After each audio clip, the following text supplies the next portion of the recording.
उत्तर प्रदेश के एक छोटे से गांव अमृतपुर में सूरज की पहली किरण के साथ ही सावित्री का दिन शुरू हो जाता था। सावित्री, जिसने 10 साल पहले अपने पति को खो दिया था, उसकी दुनिया उसकी 17 साल की बेटी अंजलि के इर्द गिर्द सिमटी हुई थी।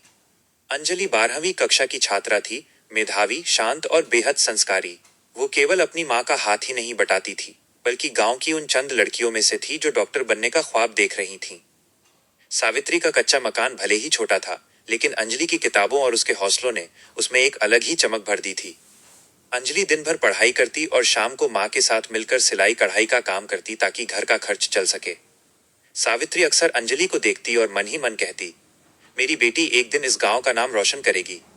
लेकिन हर रोशनी के पीछे एक अंधेरा होता है। अमृतपुर में वो अंधेरा था सरपंच का इकलौता बेटा रवि। रवि के पास महंगी गाड़ियां, शहर के रसूखदार दोस्तों का साथ और सबसे ऊपर अपने पिता का अहंकार था। रवि और उसके 4-5 दोस्त हर रोज स्कूल की छुट्टी के समय ठीक मुख्य गेट के पास अपनी बुलेट बाइकें खड़ी कर देते थे। उनका मकसद लड़कियों को सुरक्षा देना नहीं, बल्कि उन्हें डराना था। जैसे ही लड़कियां गेट से बाहर निकलती, रवि और उसके दोस्त भद्दे कमेंट्स करते, अश्लील गाने गाते और कभी कभी जबरदस्ती रास्ता रोक लेते। गांव की ज्यादातर लड़कियां डर के मारे अपनी नजरें झुकाकर तेज कदमों से निकल जाती थीं। अंजलि के लिए यह हर रोज का मानसिक शोषण था। वो चुप रहती थी, क्योंकि उसे पता था कि सरपंच के खिलाफ आवाज उठाने का मतलब है गांव में जीना मुश्किल होना। मंगलवार का दिन था। अंजलि स्कूल की लाइब्रेरी में थोड़ा ज्यादा रुक गई थी, क्योंकि उसे जीव विज्ञान बायोलॉजी के कुछ नोट्स पूरे करने थे। जब वो स्कूल के गेट पर पहुंची तो वहां सन्नाटा था।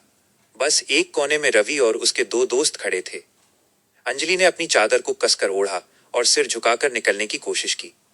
अचानक रवि ने अपनी बाइक अंजलि के सामने अड़ा दी। अरे ओ डॉक्टरनी, बड़ी जल्दी में हो। अंजलि का दिल तेजी से धड़कने लगा। उसने हिम्मत जुटाई और कहा, रवि, रास्ता छोड़ो, मुझे देर हो रही है।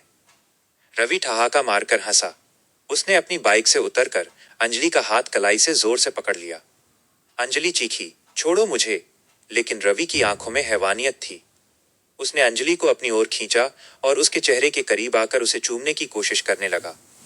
अंजलि के अंदर जो डर था, वो अचानक गुस्से में बदल गया।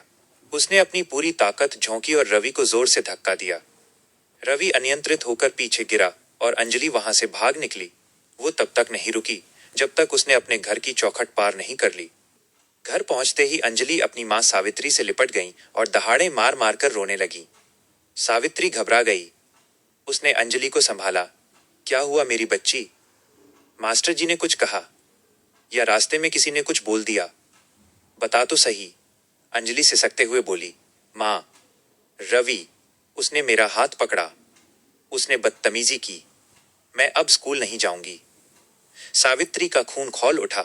एक विधवा औरत के पास खोने के लिए कुछ नहीं था, लेकिन अपनी बेटी की इज्जत सबसे ऊपर थी। उसने अंजलि का हाथ थामा और उसे लेकर सीधे गांव के थाने की ओर चल पड़ी।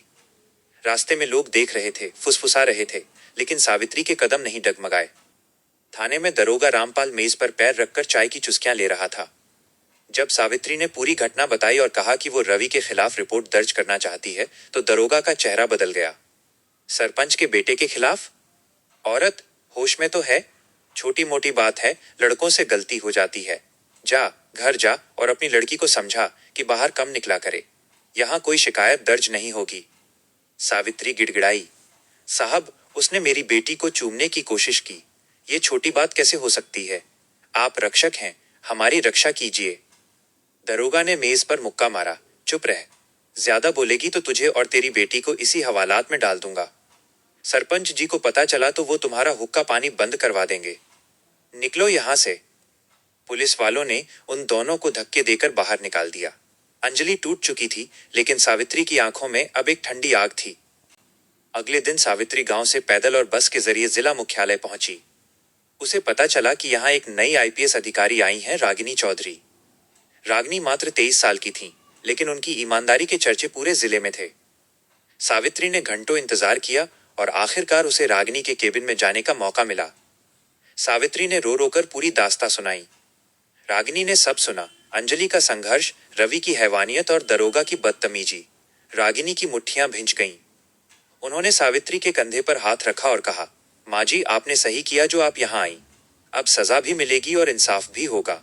रागिनी ने एक योजना बनाई। वो चाहती थी कि वो खुद देखें कि उनके विभाग के लोग आम जनता के साथ कैसा व्यवहार करते हैं। अगली सुबह रागिनी ने अपनी वर्दी नहीं पहनी। उन्होंने एक साधारण सा सूट पहना, आंखों पर चश्मा लगाया और सावित्री के साथ उसी गांव के थाने पहुंची। अंजलि भी उनके साथ थी। थाने में दरोगा रामपाल वही अपनी पुरानी अकड़ में बैठा था। रागिनी ने आगे बढ़कर कहा, नमस्ते साहब, मेरी बहन के साथ गांव के सरपंच के लड़के ने बदतमीजी की है। हम शिकायत करने आए हैं। दरोगा ने रागिनी को ऊपर से नीचे तक देखा। फिर वही पंचायत, कल ही भगाया था इन दोनों को। तू कौन है इसकी बहन बनने वाली? चल भाग यहां से, अपना चेहरा कहीं और दिखा। रागिनी ने शांति से कहा, साहब आप रक्षक हैं, शिकायत दर्ज करना आपका काम है। अगर आप नहीं करेंगे तो कौन करेगा? दरोगा अपनी कुर्सी से उठा और चिल्लाया, ए लड़की, ज्यादा कानून मत झाड़। तू कोई बहुत बड़ी अफसर है क्या जो मुझसे सवाल पूछ रही है? निकल यहां से, वरना ऐसा डंडा चलाऊंगा कि सारी वकालत भूल जाएगी। रागिनी की आवाज अब और भी शांत लेकिन गंभीर हो गई। तो आप शिकायत दर्ज नहीं करेंगे? दरोगा ने हंसते हुए कहा, नहीं करूंगा। जा, जो करना है कर ले।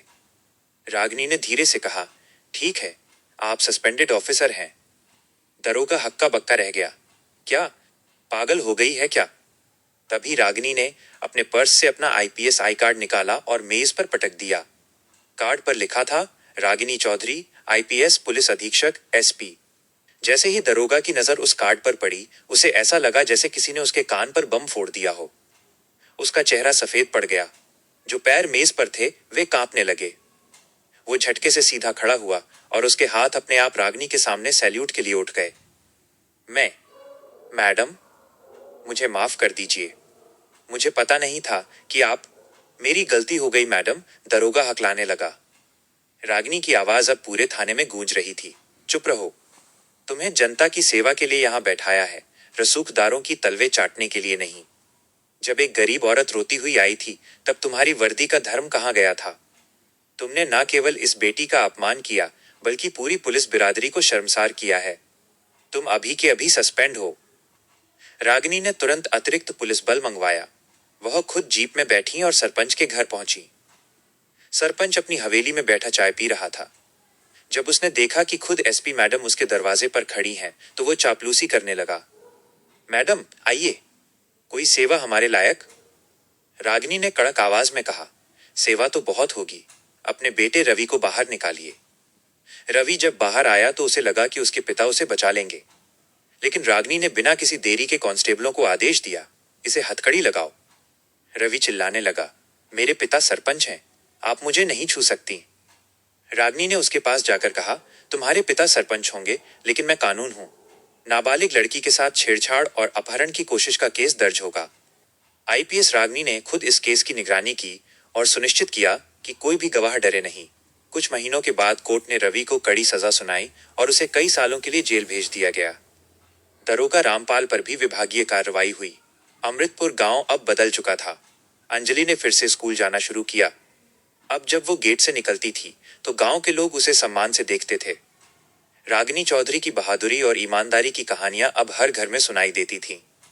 अंजलि ने अपना सपना पूरा किया और कुछ सालों बाद वो वाकई डॉक्टर बनी। लेकिन वो हमेशा एक बात कहती थी, इंसाफ की लड़ाई में माँ का साथ और रागिनी मैडम जैसी ईमानदारी मिल जाए तो कोई भी बेटी बेचारी नहीं रहती। रागिनी चौधरी ने केवल एक अपराधी को सजा नहीं दी, बल्कि हजारों अंजलि को फिर से सपने देखने की हिम्मत दी।